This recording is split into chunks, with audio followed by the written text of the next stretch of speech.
صباح الخير، معكم رانيا سمير.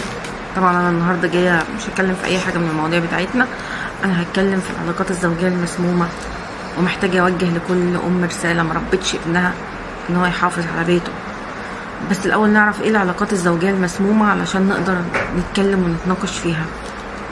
العلاقه الزوجيه المسمومه هي تلك العلاقه التي تأذينا داخليا وخارجيا، هي تلك العلاقه التي لا تعرف غير الكذب من طرف من الأطراف، هي تلك العلاقة المبنية على الغش والخداع، هي تلك العلاقة التي يتغلغلها الغدر والخسة والندالة.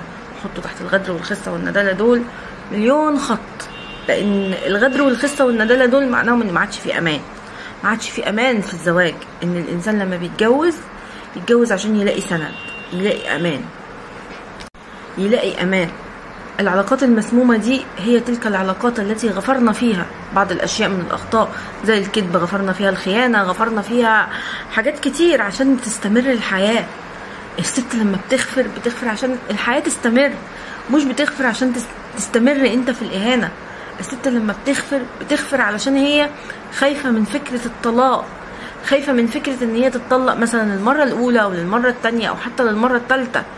الست بتكون محتاجاك تكون الأمان والسند ليها، مش تكون انت الطعنة اللي بتيجي في ظهرها. بس للأسف العلاقات المسمومة دي بتخلينا لو غفرنا مرة وسامحنا بتخلينا نتحسر على قلوبنا آلاف المرات، وبتخلي اللي حوالينا يتحسروا علينا وعلى حالنا. العلاقات المسمومة دي فيها عدم تلبية الاحتياجات دي، ان انت تزعزع ثقة الشخص ده في نفسه، ان انت ما تلبلوش الامان اللي هو المطلوب منك اصلا كراجل. هو انت كراجل ايه وجودك في حياة مراتك؟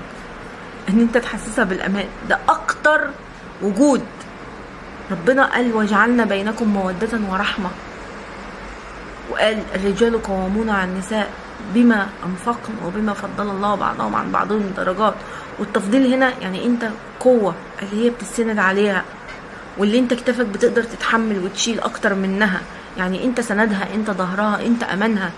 ربنا حتى لما حطكوا انتوا في الميراث حطكوا اكتر مننا، علشان للذكر حظ الانثيين. عشان كده، عشان انت اللي بتكون الامان، انت رب البيت، انت رب الاسره. ازاي انت تكون انت الغد؟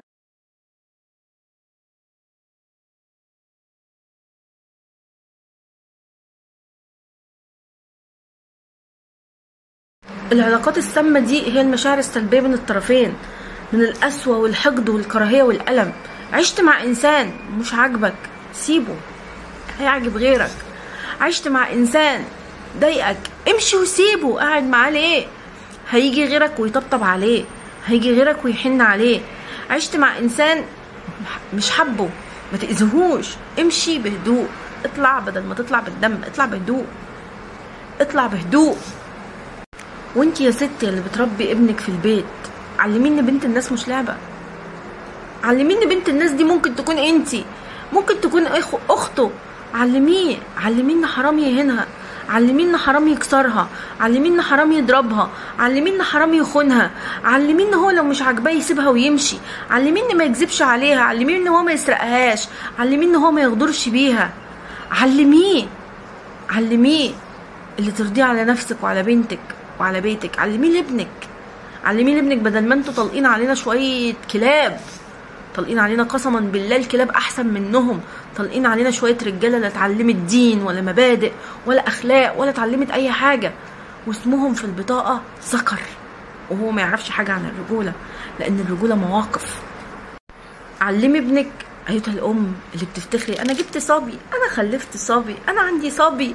علميه ان هو بيتجوز واحده انسانه مش حيوان، عندها مشاعر، عندها احاسيس، ما يكذبش عليها، ما يسرقهاش، ما ياخدش من فلوسها، ما يخونهاش، ما يعذبهاش. هو مش واخدها جاريه. ايه اللي احنا بنشوفه ده؟ وفي الاخر غدر وخسه وندالة كمان. لا ده بجد الاوبشنات اتطورت قوي. احنا كنا زمان بنسمع وشوفنا اهالينا كده، الاب هو اللي بيحوي البيت، وهو اللي بيخلي باله من البيت، وهو اللي بيكون سند. الام هي اللي قاعده جوه البيت بتخلي بالها من العيال، اما الاب كل حاجه. اما اللي احنا شايفينه دلوقتي ده رجاله على ما تفرج. والله ما شافوا ريحه التربيه كرجاله، ما شافوش لحظه رجوله. علميه يا ستي اللي قاعده في البيت انتي، علميه ان الرجوله مواقف، مش مجرد صفه في الطاقه، ولا مجرد عشان الرقابه، ولا مجرد لحظات بيقضيها مع واحده. الرجوله ياه ده مواقف ومواقف كتير. الرجوله موقف. علمين ان الانثى ما خلقتش عشان تتهان منه هو واهله. علميه ان الانثى ما اتخلقتش عشان يذلها هو واهله. علميه ان الانثى ما اتخلقتش عشان يسرقها، ما اتخلقتش عشان يكذب عليها. علميه ايتها الام ان فلوس مراته مش فلوسه، ان هو المفروض اللي يصرف عليها، اما فلوس شغلها كنا ان هي تحطها في البيت او تصرف عليه، ده تفضلا منها مش فرض عليها. علميه ان هو ما ياخدش منها اكتر من حقه. علميه ان هو ما يعملش ان حياتها وفلوسها وشغلها حق مكتسب ليه. علميه ان هو يحترمها في غيابها قبل وجودها. علميه ان العطاء عند الراجل، ان هو اللي بيدي الامان مش العكس. هي عمرها ما هتقدر توفر له الامان. علميه ان هو الامان بتاعها، وان هو ما اتخلقش عشان يستعبدها. قبل ما تطلقوا علينا شويه ذكوره ليس لهم اي علاقه بالرجوله، علموهم ازاي يكونوا رجاله. علموهم ازاي يحافظوا على بيوتهم، مش تعلموهم ان هو خلاص طالما عرف يجيب شبكه وعرف يجيب شقه وعرف يخلف كده بقى راجل.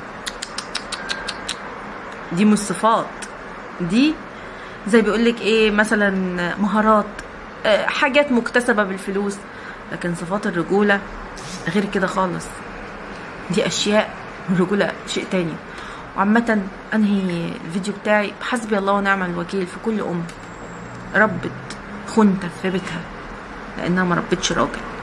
هي لو ربت راجل هتربيه على الاصول، هتربيه ان هو يعرف يعني ايه بنت الناس اللي متجوزه، هتربيه ان هو يعرف يعني ايه يحافظ على بنت الناس اللي متجوزه، هتربيه يعرف ان هو ما يأذيش بنت الناس اللي متجوزه، هتربيه يعرف ان الدين قال جواز بما معناه جواز بمعروف او تسريح باحسان.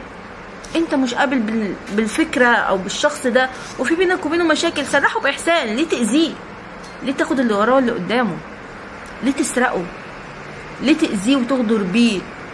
ليه تقعد تسرق فيه وتغدر بيه وتقعد هو يقعد يحاول يرفعك وانت توطيه؟ ليه؟ وفي الاخر تديله سكينه تلمى في ظهره؟ لا بجد اتقوا الله يا امهات الاجيال اللي جايه، واتقوا الله يا امهات الاجيال اللي موجوده، ارحمونا من الكائنات الغريبه.